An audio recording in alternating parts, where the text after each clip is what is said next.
Seeking reconciliation. Moving forward a decade after infidelity with my brother's girlfriend, now my wife. When I was around 25 years old, my younger brother Ezra, who was 19, went to a college in another state. After finishing my own studies at university, I moved back home to be near my family. Ezra's girlfriend, Melanie, who was also 19, stayed behind to attend a local college. Sometimes Melanie and I would spend time together. I didn't realize it at first, but this could cause problems. As time went on, Melanie and I became closer. We would go to the movies, grab something to eat, and even attend family dinners together. Ezra couldn't join us because he was away at college. But my dad would invite Melanie since she had been dating Ezra all throughout high school. They had plans to get married after finishing school, so she was considered part of the family. My dad had also remarried, so we were trying to build connections with his new wife and her children, one of whom was close in age to Melanie. Things started to get complicated when my dad's new wife began saying I looked better with Melanie than with anyone else. At that time, I had a stable job and was ready to settle down. At first, Melanie felt offended by these comments, but as we grew closer, she started making similar remarks. Meanwhile, when my brother Ezra came back home for the summer or some weekends, he and Melanie would still act like a couple, sleeping together and doing things together. But when Ezra left, Melanie would spend time with me instead. One night, things escalated when I got jealous seeing Melanie and Ezra getting close. This led to a physical encounter between Melanie and me. It was a moment that changed everything, although not in a good way. My dad and his wife didn't see eye to eye about our relationship. My dad was really angry with me and demanded that we stop seeing each other. Melanie was no longer invited to our family dinners, and my dad even contacted my mom to tell her about what was going on. His wife, however, had a different opinion about our relationship. I have another brother, Aaron, who suspected that something wasn't right. Things reached a critical point when Aaron pulled Ezra aside during one of his visits and told him what he had found out from who knows where. Aaron and I have never really gotten along, but that's a story for another time. What happened next completely changed the course of my life for the past decade. It's been just over 10 years since Ezra found out about what Melanie and I had done, and it tore our family apart. He confronted our parents and my dad's wife for their involvement and their silence, and then he just left. It took some time, maybe around 8 months, but eventually he left, and I haven't seen him since. During those 8 months, I wasn't a very good person. After Ezra embarrassed and mistreated Melanie for cheating on him, I took her in right away and we became an official couple. Our family didn't approve at first, but eventually they came around. Melanie got pregnant and I proposed to her.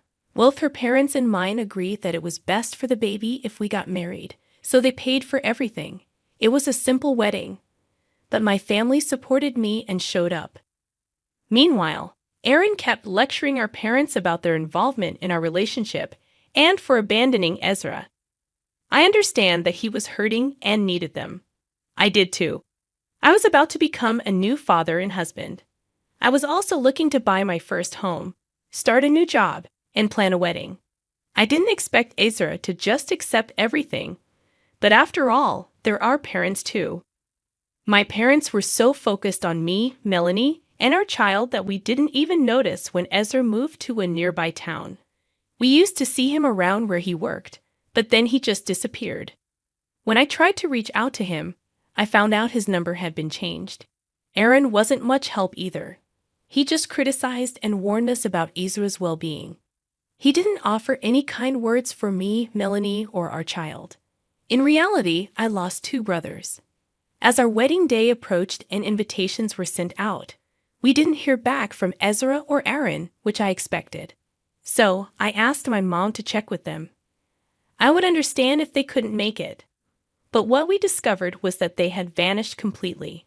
Aaron's longtime girlfriend declined our wedding invitation and refused to tell us where my brothers had gone. One aunt, who often echoed Aaron's opinions and skipped our wedding, informed us that they were safe, but insisted that we needed to move on. And that was it. Sadly, I haven't seen them in 10 years. My parents were devastated and full of regret. It cast a dark shadow over our wedding and the birth of my child. We considered giving my son a middle name combining both my brothers' names, but we decided against it since they might never meet him, and it would only confuse him. However, watching my parents break down whenever family gatherings occurred took a toll on all of us. Anyone who knew where they were chose to remain silent. It's still a gray cloud hanging over our lives to this day. I thought we had moved on, especially when Melanie and I had another child. My parents seemed happy to be with me and my remaining brothers, and they saw that Melanie and I were committed to each other. A perfect match. However, my mom decided to share her regrets with me and Melanie personally. When she first learned about our relationship, she was strongly against it, but she changed her mind when Melanie became pregnant. Now she feels like she made a mistake and lost 2 sons. Her relationship with Melanie has suffered a lot because of this. On the other hand, my dad's family has been much more welcoming to Melanie. They see her as one of their own. My dad misses his sons, but he also loves his grandkids. He was okay with the situation until my mom decided to find Aaron and Ezra. She discovered that both of them are married, Aaron to his longtime girlfriend who moved away years ago, and Ezra to a woman whose identity is unknown to us. Both of my brothers have quite a few children, more than I do, in fact. My mom sought therapy and reached out to my brothers, managing to make contact with Ezra. Aaron, however, declined any attempt at reconciliation. So she's been in touch with Ezra for a year now, even taking my youngest brothers with her to spend Christmas with Ezra and his family. I saw pictures of his sons, daughters, and his wife. Initially, I thought to keep all of this from my dad, but my family tends to gossip a lot, so I ended up showing him what I found on my mom's Facebook before they could. My dad was overwhelmed, as if the old wound had been reopened. He felt like he missed out on so much and couldn't handle it. He spent a long time looking at the pictures and eventually called my mom, and they spoke for hours. It sounds like you're facing a lot of challenges with fractured relationships within your family, especially with your mom, Mel, and your dad feeling heartbroken. Meanwhile, Ezra and Aaron have moved on and built their own families, seemingly still close despite Aaron's strained relationship with your mom. Your other siblings are growing up, but you feel disconnected from them compared to your brothers closer in age. It's been years since you've had to confront the consequences of your actions, and now your wife is starting to feel insecure about your relationship and your feelings towards her and your kids. First and foremost, it's important to communicate openly and honestly with your wife. Assure her of your love and commitment to her and your children. Reassure her that you don't regret your marriage or your life with her. Make sure she knows that she's valued and loved. Next, consider seeking therapy or counseling, both individually and as a couple. Therapy can help you navigate your feelings of guilt, regret, and uncertainty, and it can provide you with tools to improve communication and strengthen your relationship with your wife. Additionally, make efforts to rebuild bridges with your mom and mend your relationship with her. It may take time and patience, but expressing your remorse for any pain you may have caused and demonstrating your commitment to repairing the relationship can be a good start. Take proactive steps to reconnect with your other siblings as well, despite the age gap. Find common interests or activities that you can enjoy together and make an effort to spend quality time with them. Remember that repairing fractured relationships takes time, effort, and patience. Be willing to listen, apologize when necessary, and show genuine care and compassion towards those you love. Story 2. My ex-husband, 55M, left me, 53F, for our friend, 55F, and no one cares. My ex-husband and I were married for a long time, 22 years. We have a son who is 18 years old. 2 years ago, my ex-husband left me for my friend. They have been secretly seeing each other for 5 years before he left. They actually knew each other since they were in high school, so they've been friends for a long time. We all still live in the same town where they grew up, and both of their families are here too. They have a lot of people who support them. I grew up about 2 hours away from here and met my husband when we were in college. I got to know Tina, who is 55 years old, through my ex-husband. We've been part of the same group of friends for more than 20 years. My ex is really outgoing, popular, and always the center of attention at parties. Everyone knows him and likes him a lot. Tina has always been really nice, kind, and caring. She's always been well-liked by everyone. My marriage was really hard. My ex-husband used to hurt me and my son physically. He would also say mean things to us and make us feel bad about ourselves. I knew I should have left him the first time he hurt my son, but he made me think that nobody would believe me because everyone liked him so much. People thought he was a great guy. He even said I wouldn't get to see my son anymore if I left him, and I believed him. I tried my best to protect my son and take the pain myself, but I couldn't always do it. About 4 years ago, Tina's husband got really sick with stage 4 pancreatic cancer. He passed away about 9 months later. Tina's 3 kids, who are 26, 24, and 21 years old, were really sad. The whole community was sad too because everyone loves Tina. They think she's the nicest person, and they felt she didn't deserve to lose her husband, who they called her soulmate. On my side, things have been really tough. I never told anyone about the abuse I was going through. I felt ashamed and embarrassed. I felt like I wasn't doing enough to protect my son. While I stayed home to take care of the family, my ex-husband had a successful construction business. From the outside, everything looked perfect, but I knew it wasn't. I went back to school to become a teacher so I could support myself when I finally decided to leave. My son started acting out at school, doing things like smoking weed and drinking. He was always angry, and I felt the same way, but I thought I could wait until the right time to leave my ex-husband. 3 years ago, Tina got diagnosed with stage 3 breast cancer. It was a shock to everyone. After losing her husband, nobody could believe she was facing cancer too. The whole community came together to support her and her kids.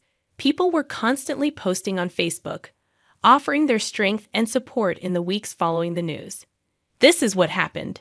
Kent came home one day and packed his bags. He spoke to me very unkindly and said something that hurt me deeply.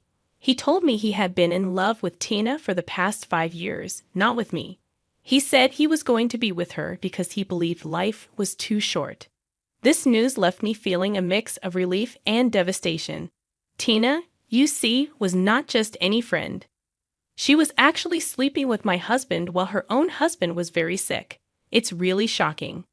After this, everyone found out about Kent and Tina being together. Surprisingly, many of our so-called friends had known about it for a long time. They would go on trips and nights out, all including Tina, but they never told me anything. These friends seem to think Tina and Kent are the best people ever, and they treat them like heroes. It feels like they've forgotten about me completely. I feel like the bad guy in this story, even though I did nothing wrong. Nobody seems to care about how Tina and Kent betrayed me and Tina's husband. Instead, they're being celebrated by everyone in our small community. It's really unfair. Kent went to live with Tina in the house she shared with her husband, taking our son with him. Kent was okay with our son smoking pot because he wanted to be seen as the cool dad. He let our son skip school, get high, and stay out late, which made me worry because I wanted our son to stay away from drugs and focus on his education. But our son seemed to prefer Kent's lenient rules. Our son stopped coming home and wouldn't answer my calls or texts. He even told me that I deserved what happened to me, and then he blocked me on every platform. After finishing school, he only works part-time at a chicken wing place. My friends also disappeared on me. Kent, however, still contacts me regularly to insult me. I don't know why I haven't blocked him yet. Maybe because I'm worried about our son. All of this has made me feel like there's something wrong with me. I'm starting to believe that I'm the one causing all these problems. I feel like I should leave this place because I have nothing left here. I'm too embarrassed to even go to the grocery store because people who used to be my friends now just stare at me without saying a word. I just need to vent. It feels like I'm shouting into the void because nobody in real life seems to care. My dad passed away when I was 24. My mom lives far away in Denver, and my brother is in DC. We only see each other during holidays, and they check in on me from time to time to make sure I'm okay. I thought my life would improve after divorcing Kent. I thought it would be my fresh start, my chance at happiness. But it's turned out to be the opposite. It's even worse than before. How can that be? Don't I deserve to be happy? And before anyone suggests it, yes, I'm in therapy. Yes, I'm working out every day and feeling healthier than ever. Yes, I'm trying new hobbies. But I just can't shake off the hurt from being betrayed by someone I considered a good friend, and all those other people I thought were friends too. Nobody in this lousy community has shown me any kindness since everything came out. Not a single person. My entire adult life feels like a lie, and I'm really struggling with it. That's all. End of rant.